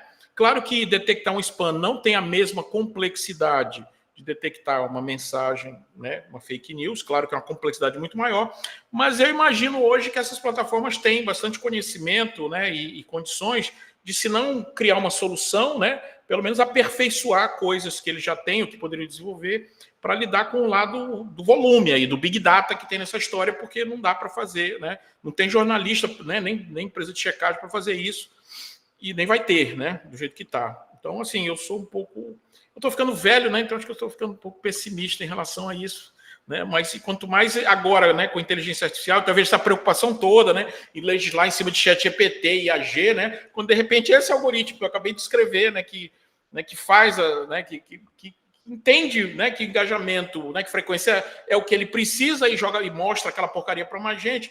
Esse algoritmo ele funciona há pelo menos 10 anos aqui no Brasil, né? Ele está relacionado direto ou indiretamente com essa reverberação amplificada, né, digital, e ninguém fala nada, né? Quando se começou a discutir regulação aí de plataformas e tal, que é uma discussão internacional, que já até avançou muito mais em outros países, né? O Google, que é todo bonzinho e tal, né? Ele botou lá no site da busca lá, né? Uma notícia, que não era uma notícia, que não era um comercial, então ele mostrou os dentes lá e, querendo ou não, a gente não sabe como é que foi isso, né? A coisa acabou abafando, vai se retomar, mas assim, eu acho que por exemplo, acho que até interessa para eles, por exemplo, ficar discutindo chat GPT, ou legislação de chat GPT, né, e deixar o que já está rolando muito bem, obrigado, né, há mais de 10 anos, né, coletando dados nossos, empacotando a gente, vendendo como, né, inteligência de mercado, vendendo para os anunciantes. Esse modelo de negócio é o modelo deles, né? Eles ganham dinheiro com isso, então é muito difícil. Seria aquela sua primeira pergunta lá, acho que sem mudar, né, essa regulação, eu acho complicado, e mesmo para mudar aqui no Brasil, acho que a luta vai ser grande. Mas a gente tem que, claro, lutar em várias frentes, né? E o Carlos levantou a mãozinha aí, vamos ver. Eu só queria complementar aqui, é mais um comentário também, trazendo para a situação que eu vivencio aqui como na parte da comunicação do governo do Paraná aqui. A gente tem as redes que a gente cuida aqui do governamentais, e eventualmente a gente fica analisando outras, né, para ver como que está, enfim. E agora a gente tem percebido uma questão de desinformação que, contrariando um pouco o que a gente acaba debatendo, né? Como que a desinformação ajuda como que as ferramentas, o chat GPT, isso causa fake news, ajuda a disseminar a informação. E o que a gente tem constatado aqui é como as pessoas utilizam essa ferramenta propositalmente para causar uma desinformação que muda aquele foco original da rede que eles criaram. Então, um exemplo só para vocês entenderem. O TikTok se baseia nessas dancinhas, né? Que é o que mais bomba ali no TikTok, são as dancinhas e tal. Então, a gente acompanha alguns perfis de prefeituras, de perfis de governos, enfim, que eles tinham um caráter informativo inicial de apresentar ações da prefeitura, não sei o que, coisas assim, jornalisticamente ou publicitárias, enfim, coisas da área da política para favorecer aquele candidato, favorecer aquela questão. E muitos desses perfis estão adotando uma política assim de que esse conteúdo, o texto, um conteúdo feito por agência que fala de tal obra já não está mais engajado, não tá chegando no público. O que eles pegam? Eles colocam o prefeito para fazer uma dancinha na rede social, entendeu? Eles pegam o prefeito ali e faz uma dancinha na rede social para tentar chamar, a obra tá aqui, ele vai fazendo dancinha, apontando para a obra, não sei o quê. Ou seja, muda todo o foco. E a gente fica debatendo até que ponto, jornalisticamente falando, até que nível vale a pena se chegar nesse extremo de você se ficar aderir, né? É aquele negócio, você não pode ir contra o inimigo, junte-se a ele, né? Então, cara, não tem como a gente bater as dancinhas do TikTok, então vamos utilizar elas para falar do nosso ponto de vista. Só que ao mesmo tempo que você fala isso, você acaba, ao trazer esse caráter de entretenimento, você perde o foco da discussão governamental que a gente tem aqui, que é o foco de você trabalhar conteúdo sério, entendeu? Pô, se o cara tá acompanhando um perfil do governo e começa a vir um monte de vídeo do prefeito, da pessoa ali dançando, cara, esse governo não sabe fazer mais nada, esse governo não sabe fazer entretenimento nenhum. Então, esse é um caráter de informação. Eu também meio que concordo com o Márcio, assim, que eu desisti de lutar pela desinformação. Porque, cara, cada vez que a gente fica lutando isso, mais a gente vai ficar dando murro em ponta de faca, entendeu? Então é difícil a gente conseguir acompanhar e tentar propor alguma coisa que atinja um público total, né? Que a gente consiga se ficar livre totalmente da desinformação. A gente não vai conseguir ficar. Então, o que eu tento trazer nas pesquisas, né, que a gente sempre conversa, é como a gente pode utilizar essa ferramenta para um propósito bem nosso. Como a gente pode utilizar o ChatGPT fazer uma apuração melhor, fazer uma apuração otimizada. Como que a gente pode utilizar, sei lá, essa inteligência artificial dos vídeos aí da Sora, como a gente pode usar isso para otimizar a produção dos nossos vídeos com conteúdo sério, com conteúdo real, com conteúdo apurado, né, jornalisticamente falando.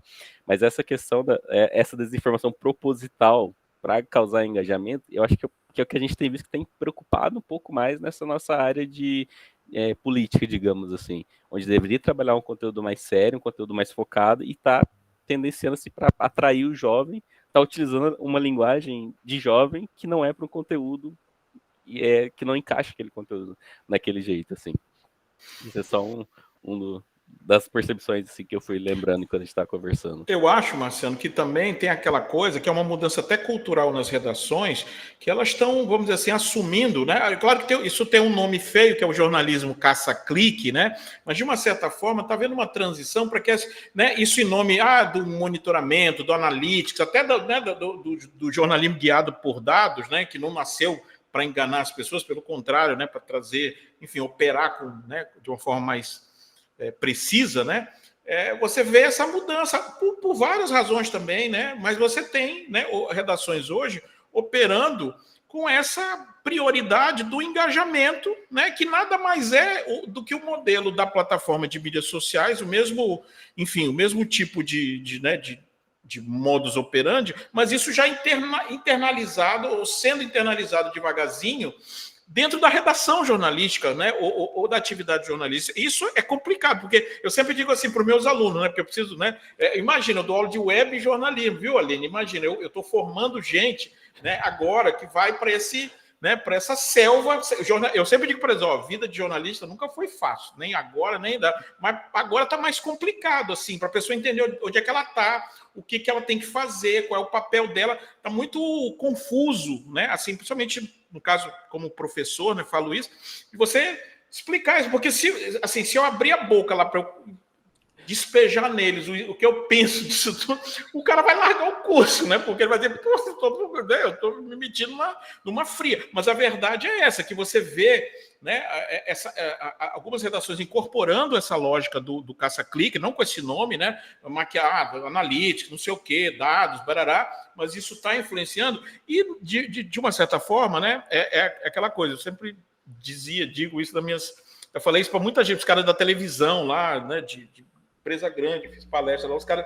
Eu disse, olha, o modelo de negócio das plataformas de mídias sociais, ele é um metamodelo, ou seja, ele absorve todos os outros modelos. Por quê? Porque se você for o dono de uma televisão, o dono de uma floricultura, o dono de uma redação jornalística, mais cedo ou mais tarde, você vai achar que você tem que estar nesse ambiente, estar no ecossistema deles para poder sobreviver, ou para ganhar dinheiro, para ter... Né? Enfim, você é assimilado e você começa a replicar as lógicas, né, que são os propósitos deles, do negócio deles, né? Mas necessariamente você acaba ajudando, né? E se você não ajudar, né? Claro que, por exemplo, em situações, né, lá na Austrália, né, no Canadá, né, o jogo começou a mudar justamente a partir de um esforço de regulação, legislação e tal, né? Nos Estados Unidos não é tão simples assim, mas já tem acordos, né, né, o New York Times da vida, né, ele está processando a OpenAI, ele fez acordo, né, com algumas plataformas, né, não muito, né, ninguém tem interesse de divulgar isso, né, nem a redação grande, porque se divulgar muito, os pequenos também vão querer um pedaço, eles não querem dividir, nem as plataformas, porque, né, para elas, quanto mais demorar essa reordenação, melhor, porque elas vão continuar ganhando dinheiro, né, do jeito que elas ganham, mais fácil, com menos restrições, né? Mas é uma situação complicada, né? E me preocupa muito ver o caminho dos legisladores hoje, porque, assim, existe uma desinformação muito grande, eu não sei como é que eles são assessorados e tal, nessa área de tecnologia, de IA e tal, e parece que o foco deles está na IAG, quando, na realidade, eu acho, na minha opinião, tem coisas muito mais graves acontecendo há mais tempo, e eles não vão nem... né? Não vão nem perceber, mas, enfim. Gente, perguntas para o Marcelo. Estamos... né, eu disse para ele que a gente, no máximo, iria até 9, para não ficar, né, enfim, ninguém morrendo, né? Às vezes, não sei quem jantou, quem está com fome, quem está com sono, todo mundo trabalhou, né? Mas estamos abertos aqui para... né, eu sou o falador, então eu entrei, eu sou, né, anfitrião deste evento, então eu sou o primeiro que entra e o último que sai. Então, para mim, se Marcelo quiser ficar falando aqui até meia-noite, né, azar dele que eu vou começar. Mas, assim, quem perguntas mais? Lembrando, aproveitando aqui, né, esse é o primeiro evento, amanhã a gente tem uma oficina com o Miguel Abdala, né, professor, temos uma outra palestra na quarta, temos uma palestra, né, já mais focada em A na quinta. As inscrições já estão fechadas, mas se alguém é professor, alguém que não entrou, é só me avisar que eu faço a inserção, né, na sala, enfim, dos outros eventos. Mas, e desse, a gente continua aberto, se tiver professor Marcelo também gosta de falar disso, pesquisador, né? Pesquisador é tipo aquele cara que eu digo assim, o pesquisador é aquele cara que ele é assombrado pelos temas que ele tem interesse em pesquisar, né? O pesquisador de verdade. O burocrata nem tanto, né? Mas o de verdade ele é assombrado, porque ele está andando na praia, ele está andando não sei o quê, ele está pensando naquelas coisas, olha uma coisa, relaciona, né? Meio que é uma maldição, né? Então, acho que o professor Marcelo gosta desse tema, então acho que ele falar até meia-noite aqui não é problema, mas não adianta ele falar sozinho. Se vocês tiverem mais perguntas, a gente ainda tem algum tempo, senão a gente só agradece e encerra. Eu ia comentar com o Carlos que eu acho que a culpa um pouco dessa situação é da Prefa de Curitiba, hein? Começou com aquela moda de postar meme engraçadinho. Exatamente. Cara, o prefeito dança direitinho ou ele não é essas coisas? Né? Assim. Curitivamente falando, o Greca, ele é ativo, mas ele não é de dançar, não. Pois é, então, tem uma figurinha dele dançando aqui, mas ele político no geral é aquele cara que, né, é para engolir sapo, ele engole, é para fazer coisa, né? Político é um cara. Político tem uma alma flexível, né? Ele consegue, né, se adaptar, né, de acordo com a necessidade dele, com uma facilidade enorme, né? Não conheço muito aí. Mas o prefeito aqui anda dando uma de Jânio Quadros, varrendo rua, botando chapéu de palha, indo lá varrer calçado. Mas, Márcio, comentando aqui um pouquinho que tu e o Carlos falaram há pouco, né? Realmente faltou ali na minha fala, né, essa menção à questão da remuneração do jornalismo, do problema econômico, né, que essas plataformas criaram. Eu acredito que, de fato, a melhor maneira de se contrapor à desinformação é talvez não ficar tentando sempre responder, mas produzir melhor informação, produzir investigações, né, produzir noticiário e outros tipos de conteúdo de qualidade, e para isso acho que é fundamental mesmo a gente ter algum tipo de regulação, que eu sou favorável a essa remuneração, né, que está prevista no PL 2630, acho necessário. Fundamental, E eu acho que a gente está chegando num ponto também que as pessoas... Eu vejo muita gente cansada, né, de mídias sociais e de plataformas. Muita gente, por exemplo, voltando a escrever newsletter por e-mail e a ler, né, newsletter por e-mail. Bom, Twitter, o Musk fez o favor de acabar com o Twitter. Só sobrou no Twitter mesmo o pessoal que produz bobajada para tentar ganhar dinheiro, né? Então, talvez a gente esteja mesmo, acho que num ponto assim, meio que uma mudança aí, pode mudança. Ser. E eu concordo contigo, acho que a inteligência artificial poderia ajudar na moderação de conteúdo. Eu sempre cito como exemplo nas minhas aulas, quando falo sobre isso, algo que aconteceu uns anos atrás.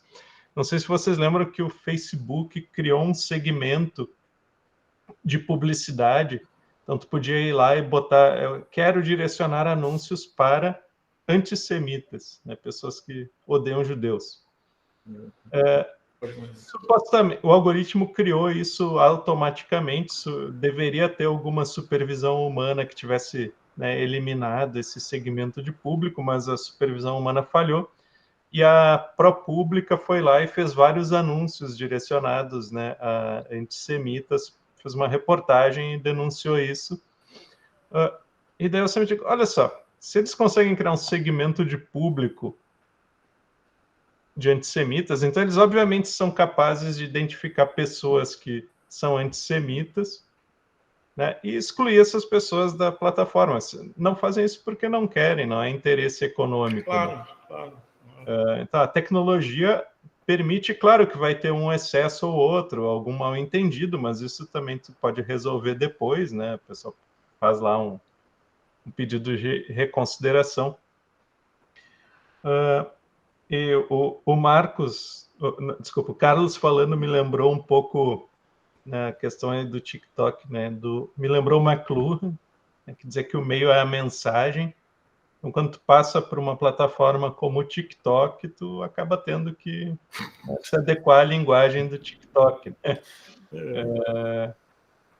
Eu tenho admirado cada vez mais, né, esses pensadores clássicos da comunicação, o McLuhan e especialmente o Lazarsfeld.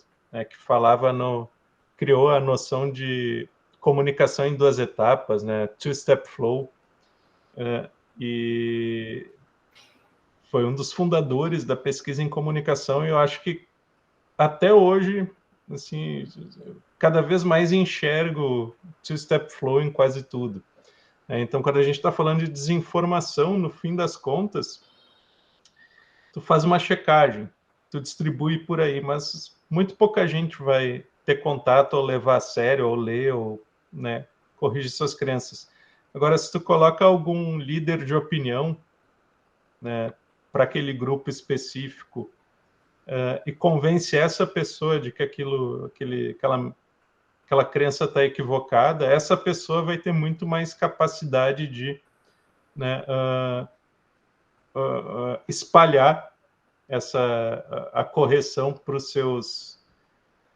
seus conhecidos. A questão do contágio, né, que tu estava falando, a gente tem, de fato, o contágio a gente não tem como evitar, né, é impossível se contrapor, mas a gente pode tentar investir num contágio positivo. Sim. Então, contagiar as pessoas com informação, seja aquela ideia, né, de vacina, né, para futura desinformação que a gente já está vendo surgir no horizonte, seja com, né, realmente ideias assim novas, ou notícias, informação nova.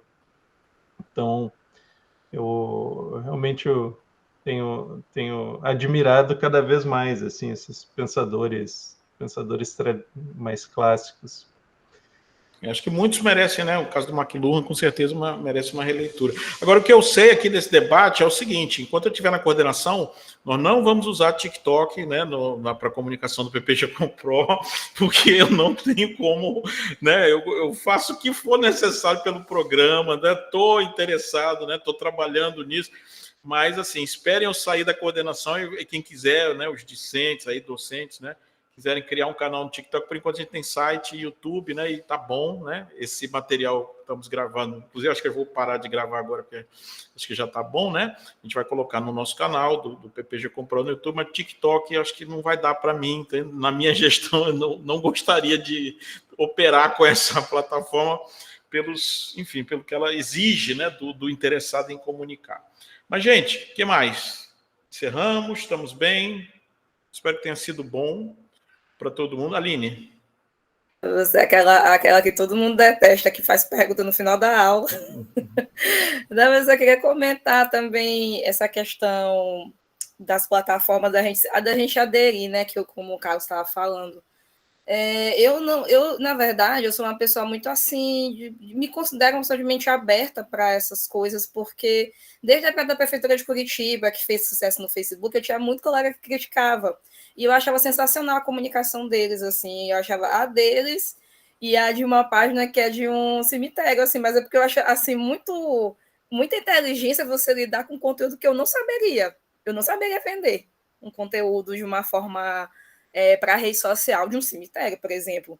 E da Prefeitura de Curitiba tinha essa mesma linha, tanto que eu acho que a equipe é a mesma, não sei porquê, tem a linguagem muito parecida mesmo. E aí eles ganharam até um prêmio, né? Não lembro mais ou menos, alguma coisa de rede social mais visitada, alguma coisa assim, que fez muito sucesso. E eu sempre fui muito a favor dessa não sei se é reciclagem a palavra, da gente aderir a plataformas modernas, mas realmente o TikTok, para mim, foi onde eu freiei, nessa minha mente aberta. Foi onde eu dei uma freada, assim, com gosto, porque eu tenho minha conta, mas eu não abro, quase não vejo, até usei um pouco no começo, para usar uns recursos que só tem lá, e poder, né, baixar e usar no Instagram, até de forma profissional também. Mas eu acho que para mim ele já deu, assim, passou um pouco do ponto. E aí eu fiquei um pouco em crise existencial em relação a isso, porque eu sempre tive essa mente aberta para muita coisa. Chegou no TikTok, eu fiquei, meu Deus, será que eu estou ficando ranzinza? Será que eu estou ficando, enfim, né, conservadora? Porque eu acredito que a gente tem sempre que estar se reciclando, se atualizando, porque senão... Infelizmente, né, comunicação é isso, né? Vai aparecendo coisa nova, tecnologia é isso também, então, né, cada vez mais. Mas como eu estava falando, a Márcia falou, né, que às vezes tem vontade de desativar as redes, eu também tenho vontade de voltar. O WhatsApp, quando começou, eu era, WhatsApp, Facebook, legal, encontrar pessoas. Hoje, se puder voltar para o tempo do e-mail, eu volto. Assim, só de se comunicar pelo e-mail. Vamos aqui só, não me liga, não fala comigo no WhatsApp, me liga. Se eu não estiver em casa, paciência, me encontra amanhã. Essas coisas, é só um comentário mesmo assim, para a gente refletir, sabe? Beleza. Ó, o TikTok é um canal normal. Eu que tô assim, tô muito velho para, né? Mas assim, inclusive está sendo comprado, né? Salvo engano, né? Ele vai ser comprado, né? Porque ele tem origem chinesa, ele vai ser comprado assim, né? Por alguma corporação americana para poder contornar as restrições que o governo dos Estados Unidos está impondo, né? Ao TikTok. Tem uma questão geracional também. Acho que para 61 anos, que é a minha idade, tá bom, mas TikTok, saúde para o TikTok, quem gosta, fica à vontade. Pablo. Também. O Pablo levantou a mão. Professor, só um detalhe, porque enquanto o professor Marcelo falava, eu não pude deixar de associar também com a questão do direito, que é a minha área de formação, e eu queria saber do professor Marcelo o seguinte, porque eu vi que no final da palestra dele, ele falou sobre a importância da academia e tudo mais, se ele concorda que tanto a academia como o jornalismo, os comunicadores, enfim, os meios de comunicação, tem um papel muito importante também no fortalecimento das organizações, porque quando a gente fala de democracia nessa questão, a gente, como a colega falou, a gente está bem atrás, porque eles também têm essa, digamos assim, essa arma de desmerecer as organizações, de desmerecer, enfim, o judiciário, de colocar dúvidas sobre essas questões. Então, eu penso que os pesquisadores, a academia e também o jornalismo de qualidade, sério, teriam um papel fundamental no fortalecimento das organizações, né, para que assim, por exemplo, quando o judiciário ou mesmo o legislativo precisarem intervir nessas questões, eles tenham credibilidade, porque a desinformação está minando a credibilidade das organizações, né? Isso aí tem sido muito sério. Então, Pablo, essa é uma excelente questão. O que acontece, né? Acho que a credibilidade das instituições ela vem caindo assim há muito mais há décadas, né? E acho que tem um pouco a ver com o nosso contexto, né, pós-moderno, em que as autoridades, grandes discursos e narrativas começam a ser muito questionados. O ser humano, de uma maneira geral, não gosta de autoridade, né? E no jornalismo no jornalismo quase sempre, né? E na academia eu acho que em menor grau, mas acho que ainda se aplica, que eu vou dizer. No jornalismo a gente normalmente vai se preocupar com o que está errado, ou é problema, ou com os defeitos, né? A gente raramente vai ter espaço para fazer elogios, por exemplo, ao desempenho de uma instituição. Por quê? Porque como os recursos são muito limitados, né, não só o espaço, mas a mão de obra, e sempre tem muito mais problemas do que a gente consegue dar conta de noticiar, própria rotina, a maneira como a produção jornalística funciona e a cultura jornalística funciona, acabam sempre dando espaço para o noticiário negativo, né? E acho que na academia isso acontece um pouco, né? As pesquisas normalmente vão se preocupar também mais com o que não está funcionando do que com o que está funcionando na sociedade, ou na política, ou no direito. E, claro, isso é uma coisa que eu não vejo muito como fugir, assim, principalmente no caso do jornalismo, né? Porque realmente é difícil tu, numa redação, justificar, assim, fazer algo mais... deixar de lado uma notícia negativa. Acho que tem um problema de qualidade do jornalismo, claro, que acho que acredito que muitas vezes se faz muita... Algumas coisas que são simplesmente interpretações um pouco, assim, que forçam a barra, né, para dar uma notícia ou algo mais sensacionalista. E tem coisas que realmente os jornalistas acho que não entendem e acabam criticando algumas ações, né? Até para pegar uma coisa que eu normalmente, né, eu mesmo adoraria dizer que está errado, mas eu entendo que não está. A história lá do leite condensado que as Forças Armadas compraram, né? Não sei se vocês se lembram, isso circulou uns anos atrás, acho que uns 2 anos atrás, né? E o pessoal, nossa, que absurdo, compraram, sei lá, 10 toneladas de leite condensado.